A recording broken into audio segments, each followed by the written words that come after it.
Hello everyone. आज हम बात करेंगे पॉलिटी के कुछ इम्पोर्टेंट क्वेश्चन के बारे में जो कि आने वाले एग्जाम्स के लिए अति महत्वपूर्ण है। तो प्रीवियस ईयर के कुछ इम्पोर्टेंट क्वेश्चन हैं जो कि हम आज डिस्कस करेंगे। तो चलिए स्टार्ट करते हैं। पहला क्वेश्चन है, बी आर अम्बेडकर और महात्मा गांधी के मध्य सन 1932 में हस्ताक्षरित पूना समझौते में क्या प्रावधान था? तो इसका सही आंसर होगा ऑप्शन डी, यानी कि हरिजनों के लिए आरक्षण सहित संयुक्त निर्वाचन क्षेत्र का। तो बात करें पूना पैक्ट की, तो पूना पैक्ट कब हुआ था? 24 सितंबर 1932 को। कहाँ पर हुआ था? यरवदा जेल पुणे में। यरवदा जेल पुणे कहाँ पर स्थित है? यरवदा जेल पुणे में स्थित है। बी आर अम्बेडकर और महात्मा गांधी के बीच में समझौता हुआ था जिसमें हरिजनों के लिए आरक्षण सहित संयुक्त निर्वाचन क्षेत्र का।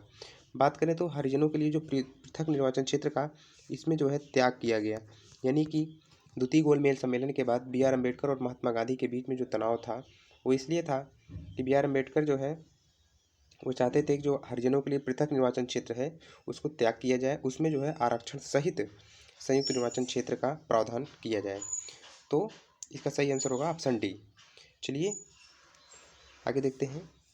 अगला क्वेश्चन है, वह कौन सा अधिनियम था जिसने भारत में सत्ता ब्रिटिश ईस्ट इंडिया कंपनी से ब्रिटिश क्राउन में स्थानांतरित की? तो इसका सही आंसर होगा ऑप्शन डी, भारत सरकार अधिनियम 1858। बात करें भारत सरकार अधिनियम 1858 की, तो इसमें जो शासन था वो सीधे महारानी विक्टोरिया के हाथ में चला गया। किसके? महारानी विक्टोरिया के हाथ में चला गया। और जो है जो गवर्नर जनरल था वो, उसका नाम जो है क्या कर दिया गया? वायसराय। क्या कर दिया गया? तो अगर क्वेश्चन पूछे कि किस अधिनियम के तहत गवर्नर जनरल का नाम जो है बदलकर वायसराय कर दिया गया, तो भारत सरकार अधिनियम 1858 के तहत। तो इस प्रकार से भारत के पहले वायसराय कौन होते हैं? भारत के पहले वायसराय होते हैं लॉर्ड कैनिंग। कौन? लॉर्ड कैनिंग जो है ये भारत के पहले वायसराय होते हैं, लॉर्ड कैनिंग। बात करें लॉर्ड कैनिंग थे ये भारत के अंतिम गवर्नर जनरल भी इनको कह सकते हैं, लास्ट गवर्नर जनरल इनको लॉर्ड कैनिंग, अंतिम गवर्नर जनरल और प्रथम वायसराय होते हैं लॉर्ड कैनिंग। ठीक है, चलिए आगे चलते हैं। अगला क्वेश्चन, निम्नलिखित में से किस अधिनियम द्वारा भारत के गवर्नर जनरल को अध्यादेश जारी करने की शक्ति प्रदान की गई? तो किस अधिनियम के द्वारा भारत के गवर्नर जनरल को अध्यादेश जारी करने की शक्ति प्रदान की गई? तो इसका सही आंसर होगा ऑप्शन बी, भारत परिषद अधिनियम 1861। बात करें भारत परिषद अधिनियम 1861 के द्वारा, तो इसमें जो है गवर्नर जनरल को अध्यादेश जारी करने की शक्ति प्रदान जो की गई वो जो है आपातकाल में 6 माह तक ही केवल प्रभावी रहेगा। क्या होगा? जो गवर्नर जनरल को अध्यादेश जारी करने की शक्ति प्रदान की गई वो जो है आपातकाल में 6 माह तक प्रभावी रह सकता था। भारत परिषद अधिनियम 1861 के तहत जो मुंबई और मद्रास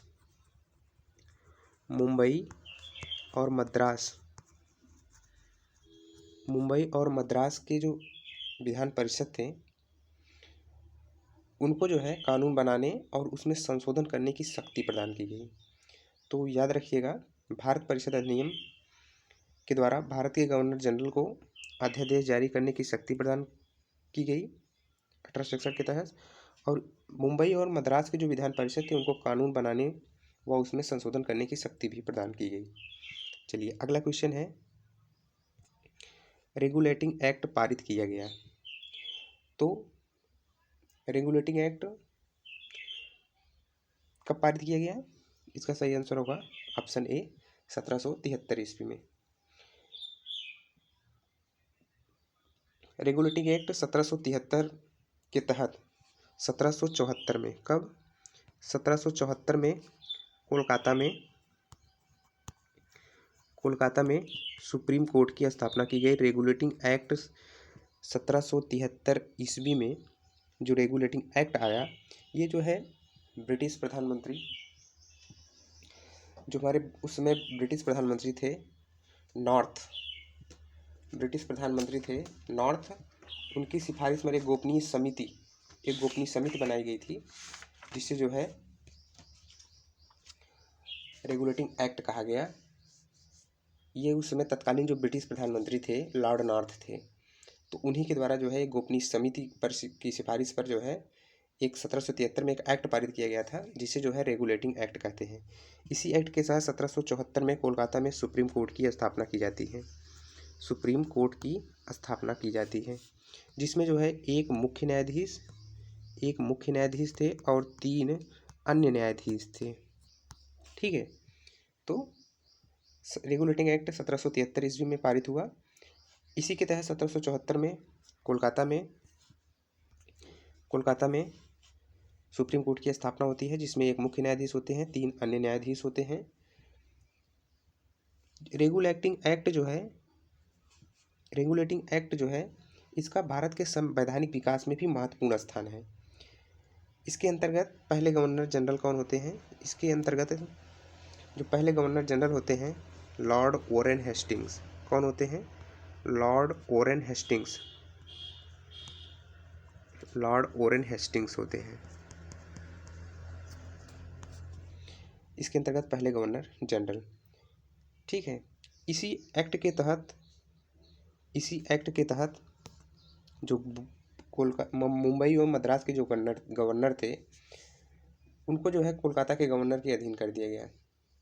रेगुलेटिंग एक्ट 1773 के एक्ट के तहत जो मद्रास एवं मुंबई के गवर्नर थे वे बंगाल के गवर्नर के अधीन हो गए, जबकि जो पहले इनके जो प्रेसिडेंटियों के गवर्नर थे एक दूसरे से क्या थे? स्वतंत्र थे। ठीक है, चलिए अगला क्वेश्चन है, भारत के गवर्नर जनरल को किस एक्ट के द्वारा अपनी समिति के निर्णय को अस्वीकार करने का अधिकार दिया गया? अस्वीकार करने का अधिकार मिला? तो इसका सही आंसर होगा 1786 का अमेंडमेंट एक्ट। 1786 के अमेंडमेंट एक्ट के बारे में बात करें तो इसमें जो है गवर्नर जनरल को अपनी जो समिति के निर्णय थे उसको निरस्त करके अपने निर्णय को लागू करने का अधिकार मिल गया। ठीक है, यानी कि अगर गवर्नर जनरल का जो समिति होता था वो कोई भी निर्णय दे तो उसको निर्णय को निरस्त भी कर सकता था या मान भी सकता था, लेकिन अगर निरस्त करता था तो अपने निर्णयों को लागू करने का उसको अधिकार मिल गया था। और जो गवर्नर जनरल था उसको प्रधान सेनापति की शक्तियां भी प्रदान की गई। इसी अमेंडमेंट एक्ट के तहत गवर्नर जनरल को प्रधान सेनापति की शक्तियां भी प्रदान की गई। चलिए आगे चलते हैं। अगला क्वेश्चन है, महारानी विक्टोरिया को भारत की साम्राज्ञी नियुक्त किया गया। तो महारानी विक्टोरिया को भारत की साम्राज्ञी कब नियुक्त किया गया? इसका सही आंसर होगा ऑप्शन सी 1876 में। 1 नवंबर 1858 को ब्रिटिश महारानी की जो घोषणा था, अगर बात करें क्वेश्चन प्रिंट से रिलेट करता है कि भारतीय शिक्षा का मैग्ना कार्टा किसे कहा जाता है, तो 1 नवंबर 1858 का जो ब्रिटिश महारानी का घोषणा था उसे जो है भारतीय शिक्षा का मैग्ना कार्टा कहा जाता है। चलिए आगे चलते हैं। अगला क्वेश्चन है, मुसलमानों के लिए अतिरिक्त निर्वाचक मंडल का प्रारंभ किसके द्वारा लाया गया था? तो मुसलमानों के लिए अतिरिक्त निर्वाचन मंडल का प्रारंभ किसके द्वारा लाया गया था? तो इसका सही आंसर होगा ऑप्शन ए, यानी कि मार्ले मिंटो एक्ट 1909। फ्रेंड्स, मार्ले कौन था? इसे मार्ले मिंटो एक्ट क्यों कहा जाता है? क्योंकि जो मार्ले था वो इंग्लैंड में, लॉर्ड मार्ले था वो इंग्लैंड में सचिव था, भारत का सचिव, राज्य सचिव कह सकते हैं, इंडिया का राज्य सचिव था, स्टेट सेक्रेटरी था। और जो मिंटो फ्रेंड्स ये जो है भारत का वायसराय था, इसलिए इसे मार्ले मिंटो कहा जाता है। इसमें जो है मुस्लिमों के लिए अतिरिक्त निर्वाचक मंडल का प्रारंभ किया था, जिसमें जो है मुस्लिम सदस्यों का जो चुनाव होता था केवल मुस्लिम मतदाता ही कर सकते थे। बात करें मिंटो की तो इन्हें जो है सांप्रदायिक निर्वाचन का जनक भी कहा जाता है। ठीक है, आप याद रखिएगा, क्वेश्चन पूछ भी सकता है। लॉर्ड मिंटो जो थे उन्हें जो है सांप्रदायिक निर्वाचन का जनक कहा जाता है। इन्होंने मुसलमानों के लिए अतिरिक्त निर्वाचन मंडल का प्रारंभ किया था। चलिए आगे चलते हैं। अगला क्वेश्चन है 1909 के इंडियन काउंसिल एक्ट में किस बात की व्यवस्था की गई थी? तो फ्रेंड्स पिछले क्वेश्चन हम देख चुके हैं, तो इसका सही आंसर होगा ऑप्शन बी, यानी कि सांप्रदायिक प्रतिनिधित्व। यानी कि 1909 के इंडियन काउंसिल एक्ट में सांप्रदायिक प्रतिनिधित्व की व्यवस्था की बात की गई थी, जो है 1909 को मार्ले मिंटो एक्ट के तहत, जिसमें जो है लॉर्ड मिंटो को सांप्रदायिक निर्वाचन, इन्होंने प्रथा को, सांप्रदायिक निर्वाचन पद्धति को लाया था। यानी कि मुस्लिम सदस्यों का जो चुनाव था केवल मुस्लिम मतदाता ही कर सकते थे। चलिए आगे चलते हैं। अगला क्वेश्चन है मोंटेग्यू चेम्सफोर्ड सुधार में प्रावधानों का सार था। मोंटेग्यू चेम्सफोर्ड सुधार किसे कहते हैं? जो 1919 का जो एक्ट था, भारत शासन अधिनियम 1919 का जो एक्ट था, उसे हम मोंटेग्यू चेम्सफोर्ड, क्योंकि 1919 का जो हमारा एक्ट था उसे हम मोंटेग्यू चेम्सफोर्ड कहते हैं। मोंटेग्यू चेम्सफोर्ड सुधार, इसमें जो है भारत के जो सचिव थे मोंटेग्यू थे, और चेम्सफोर्ड क्या थे उस समय, वायसराय थे, गवर्नर जनरल भी कह सकते हैं। मोंटेग्यू चेम्सफोर्ड एक्ट के तहत 1919 के तहत प्रांतों में दोहरा शासन की व्यवस्था की गई, यानी कि प्रांतों में दोहरा शासन की स्थापना की गई, जिनमें जो है क्या किया गया, सेंट्रल और